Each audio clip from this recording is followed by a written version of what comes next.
Last year, I decided to take a 6-month break from my software engineering job after working at the company for over 4 years and experiencing severe burnout. As someone who was very ambitious, I was extremely fearful that this decision would completely ruin my career. At the time, I was leading a growing team and basically smashing my professional goals. I was afraid that losing my momentum would set me back by months or even years. Now, 3 months after coming back from my sabbatical, I actually do have a lot of insights on what I sacrificed and what changed, for better or for worse. In this video, I will cover more details on what my role used to be and what it is now, which doors were closed to me due to my break and which ones surprisingly opened, and in what way I actually did ruin my career and how I kind of saved it. Hello coders, my name is Karo, I'm a senior software engineer at Canva, and on this channel I bring you my first-hand experience working in tech.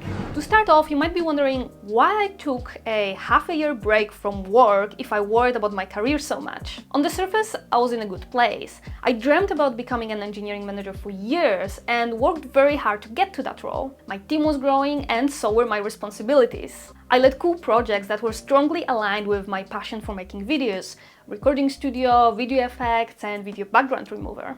The thing is, the reality of this role is not as glorious as it seems. On top of leading projects and having some say in the direction of the product, you have to deal with a lot of admin tasks, people problems, and performance management. I'm not gonna go too deep into all the reasons why I turned out to be miserable in the role of an engineering manager, because I already made a whole video about this topic, which you can find in the description below. But the challenges of working as an engineering manager wouldn't push me all the way to burnout if I already wasn't in a bad place mentally. I suffered from depression years before I even started my professional career, which, by the way, was a way for me to deal with the sense of feeling worthless. I got into software engineering out of pure passion for a tech-based creativity, but somehow I turned my job into the only thing that determined my value as a human being. Again, I'm not gonna go too deep into that topic. If you wanna hear more about it, you can watch my previous video where I also talk about what I did during those 6 months off, how I rediscovered my values and created healthier habits.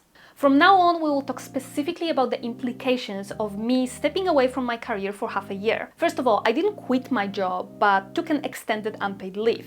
I discussed it with my manager and HR, and they were both okay with it. I handed over all of my projects, responsibilities, and code ownership within like a week from making the decision, and then I was free to start my break. This is not uncommon among people who worked for the same company for 4 or 5 years, although taking leave that long is usually less accessible for juniors or less tenured employees. You wanna be on camera, you little star? Hi.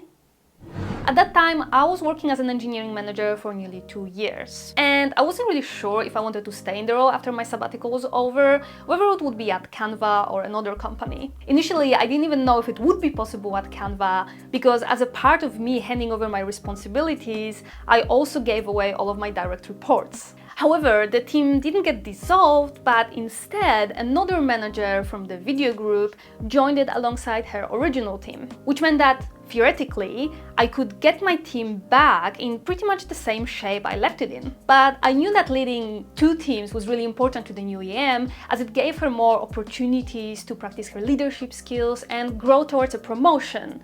Something I didn't want to take away from her. But still, I wasn't sure if I even wanted to lead a team anymore, so I decided to cross that bridge once I got to it. One of the big reasons I didn't enjoy the manager's path was because I didn't have as much time for coding as I used to. As I mentioned before, I got into software engineering out of pure passion for creating stuff and solving problems. I started coding sometime in primary school, so it was like the most natural and relaxing thing for me to do. And obviously with experience, the complexity of your applications goes up, but it's still the same familiar environment you know and love. Because of burnout and working overtime, I wasn't really able to code much after work. This was the first time in my life when I felt like I was missing an essential part of myself. You know that feeling when you get injured playing your favorite sport and then you have to wait for a couple of weeks before you recover and can play it again? It was kind of like that, but instead of weeks, it was months. So, as soon as I got myself into a better place mentally, I started coding again. Mostly creative coding, making interactive art using WebGL and Free.js, but also Code Wars, which is like lead code but more community driven. Basically solving more and more complex algorithmic problems in your chosen programming language with focus on clean and performant code. Believe it or not, but that's the definition of fun for me. What this experience gave me was an understanding that maybe the image of success I had imprinted in my mind wasn't exactly the thing I should be striving for. It definitely helped me understand that continuing on the management path would only make me more miserable. I needed to work with the main focus on the code and systems and not people problems. I wasn't energized by figuring out why person X is underperforming and how to bring them up to speed, but I was more than happy to investigate why our loading time is too slow or how to use less memory when rendering videos. But what did all of that mean for my career? Taking that half a year off had slightly different implications for me depending on whether or not I wanted to stay in the role of an engineering manager or switch to an individual contributor. If you watch my previous videos, you know that I chose my passion over climbing the corporate ladder, but let's put that aside for a while and go for the exercise of trying to figure out what exactly I would be sacrificing or gaining in either of the cases. Something that is common for both of the options is that by giving away my Lego, my ownership over some features and parts of the code base, I didn't have to continue working in my previous team and was pretty much free to choose any group or team that was looking for internal transfers. Generally, transfers are a bit of a paperwork headache, but by handing over all of my responsibilities before going on leave, I already did the bulk of the work. But that's also a double-edged sword. If I wanted to go back to being an EM, I would need to build those relationships and trust from scratch and would most probably lead a smaller team first. I also gave up the momentum of a growing team, so not only would I have a team smaller than before I went on leave, but definitely much smaller than if I stayed in the role and never took those 6 months off. Out of curiosity and to understand the market I was in, I decided to talk to a couple of recruiters that contacted me towards the end of my break.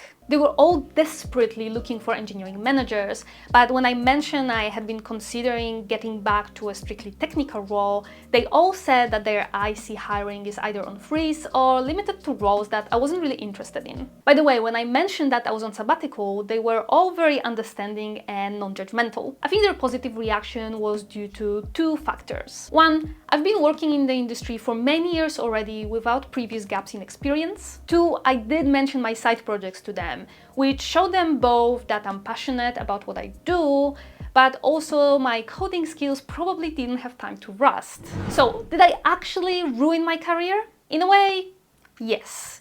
My sabbatical set my management progress back by probably a year or so. I also left around the time when a huge project I was leading was just about to launch to the users. I got it to a point where all of the most difficult technical problems were resolved, and I was sure that my team is more than capable of finishing up all of the polishing tasks themselves. I was just way too depressed to stick around, even though it meant missing out on recognition that would come from 8 months of hard work.